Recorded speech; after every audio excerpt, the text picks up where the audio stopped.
my TikTok family. I want to talk to you guys really quickly. Here we go. About how whenever you're out here doing your thing and you're making content, I want to tell you guys, you don't have any friends out here, okay? If you've made the mistake to think that you do, I'm here to correct you. You have no friends out here, okay? Now, can you have soul tribe? Yes. Can you have family? Of course. Brothers and sisters. But as far as friends go, you don't have any. Now, I briefly spoke about this on my other channel, but I wanted to get into the spiritual side of things over here. Now, the thing about a friend is they'll be here today and gone tomorrow. Hang on, you guys. Getting my walk in. And you never know their intentions.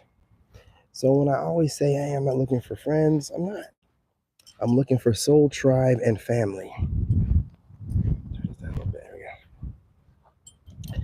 Now, I know you're thinking to yourself, well, what's wrong with being friendly towards, certain people are basking in your energy because you have this great aura about you. And I felt like I needed to get on here and let you know how, great and beautiful your energy is. Hang on.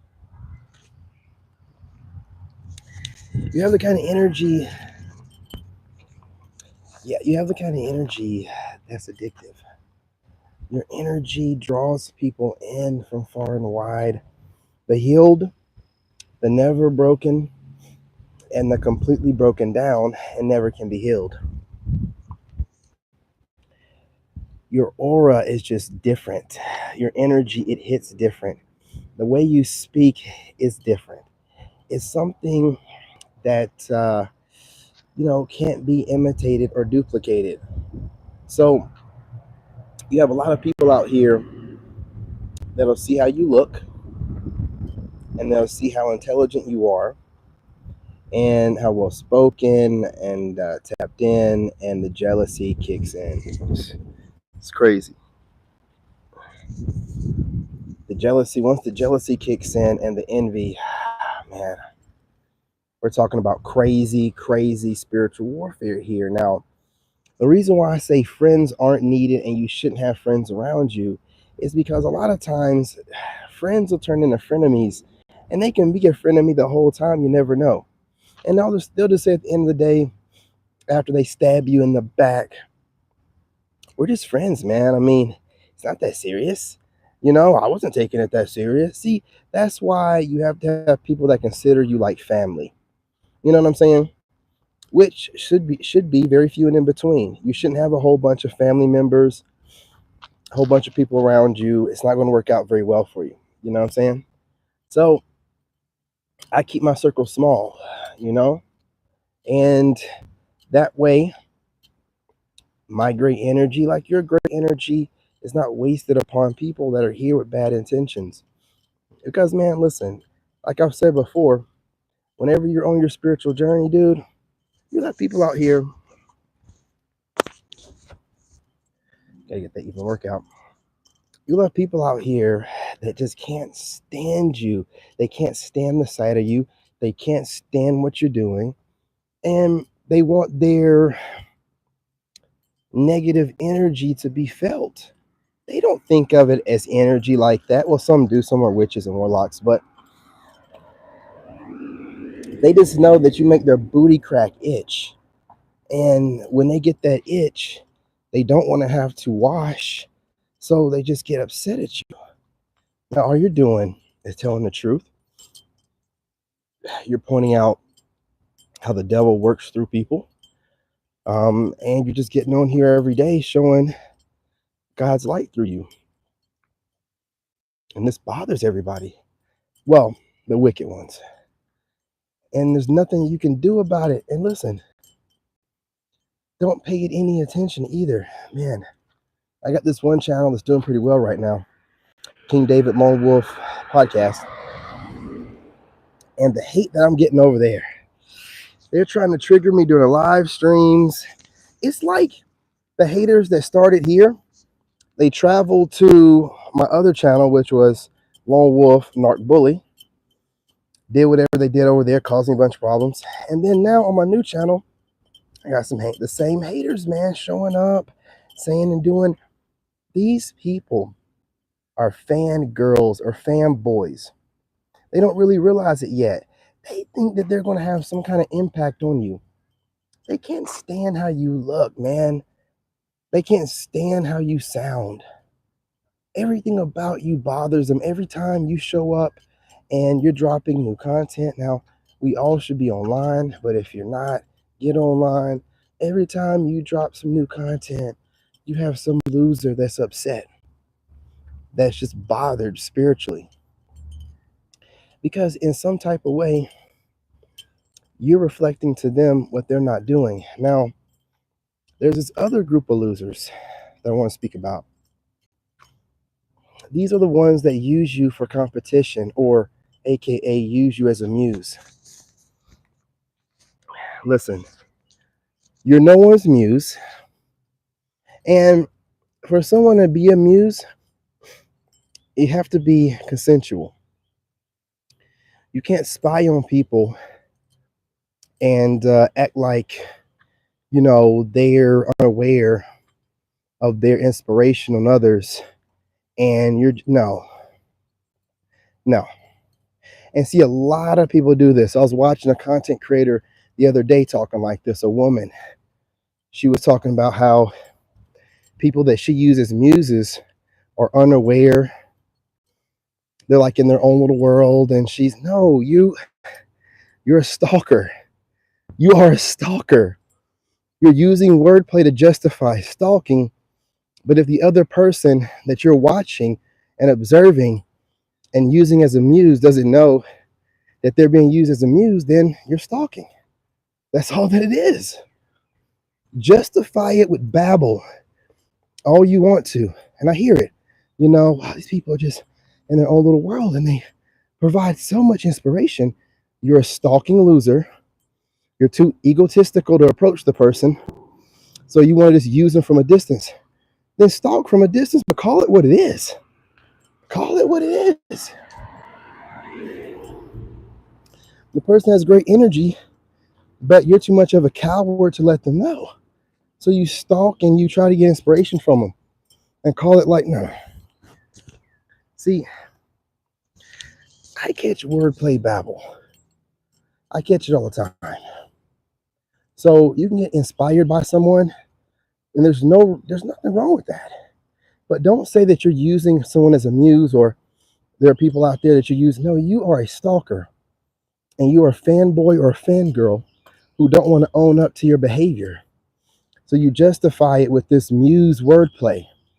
Do you understand, with all the double meanings in the English language, this bastardized language, that you can make anything that you're saying make sense with words? That's what I call the babbling. You know what I'm saying? To finding jargon to justify their way of life and their ideology. Anyone can do it. So it's just babbling, man. Like, you know what I'm saying? When you get to the core of it, if whatever they're doing doesn't make any sense, then they're babbling. So if you're like, oh, I use this person as a muse, do they know? Do they know? Well, no, some of these people are just out here, creating great inspiration for an artist. You're not an artist. If you have to steal your art from someone you're not paying, that comes in, provides a service, and then leaves, you're not an artist. You are a thief. You're an energy harvester. It's a spiritual thing. You have no problem with being a parasite onto a person that's doing something probably for the greater good. You want to act like they're naive and don't know what's going on around them when they probably do. And they're probably just being comfortable in their own skin. But you don't understand the reason and what they're doing it for. So you think you're getting over by using them as some aloof muse that has no idea what they're babbling about or how deep whatever they're saying or doing means, except you. No. See, there's a difference between sitting on the sidelines and watching somebody do it, and you know what I'm saying, actually doing it and knowing that you're doing it, right? There are two different things. So you think that you observe things that we don't notice as chosen ones, but we're not only observing it, we're living it. So your observational spirit, you know what I'm saying, your monitoring spirit that these people have on them, that they swear up and down, gives them this ability to see things in others that those people don't see in themselves. There's a difference between being a coach and playing in the game. You know what I'm saying? The coach is going to be able to call the plays better, but that doesn't mean that the player in the game doesn't know the plays and he's not the person that's actually getting the job done. So I'm going to need for y'all to understand that. Now, if you want to take that and be like, well, I'm like the coach, no, dummy. You're more like a spectator in the audience, okay?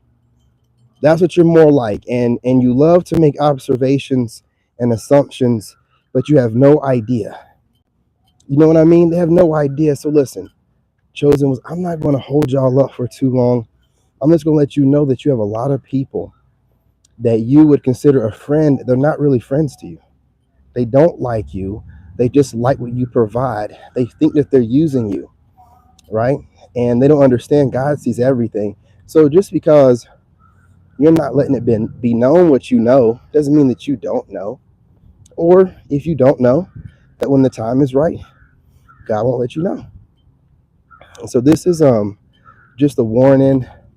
If you guys are out there, you're building your platforms up, and you have these haters or former haters or whatever trying to be friendly, but like I said, you got to have people that you consider like family. A friend is just not, it's not something I feel comfortable with. Like you got to be family or like a business, a networked business associate or something like that, right? Somebody that I know is working with me, making money, so they're gonna have no reason to really try to stab me in the back, or somebody I consider family. So if you consider yourself like that, man, you're definitely part of my soul tribe. There's nothing wrong with that either. You should not just be being friendly or too friendly with everybody. We got a saying in the South where we say, you can't show everybody your teeth, all your teeth, or something like that. You know what I'm saying? That just means, hey, don't be smiling too hard in front of everybody. You can't. Okay? Anyway, y'all, I appreciate y'all. I'm not going to hold y'all too much longer. Just remember your energy right now with the polarity shift that's going on. I don't want to say too much because I still got to make members only content. Is the positive charge that's needed to help ascend us all into a higher state of consciousness. So you have to keep your energy pure.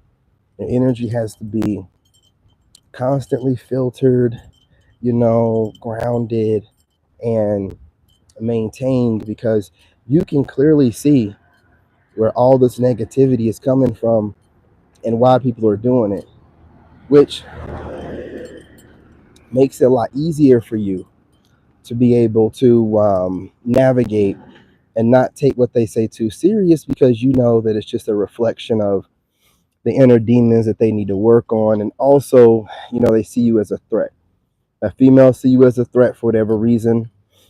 They just don't like seeing a strong man doing whatever they do. And the males see you as a threat because men are always competing with other men for some weird reason. And if you seem like the kind of guy to get women, you're a major threat. If they can see women gravitating towards you, you're a major threat. And, gentlemen, if you feel like, dudes right here throwing shade towards you, more likely they are. Because they don't have a real reason to have a problem with you yet, but they see that you get more women than them, and automatically with insecure dudes, that's a problem. Know that. All right. But I'm not going to hold y'all, man. Appreciate y'all. Smash that like button, y'all, man. I'm out here in the sun, man, getting cooked. Smash the like button. Go on ahead and subscribe if you're not subscribed. Leave a comment, man. Let's chop it up. Let's talk about it. And share the live stream, y'all. I'm trying to get this channel back up and going. The more you guys share, hit the like, the more we spread in the algorithm, and we can find more people more chosen ones. All right. Peace, love, and light. I'm your brother, and I love you.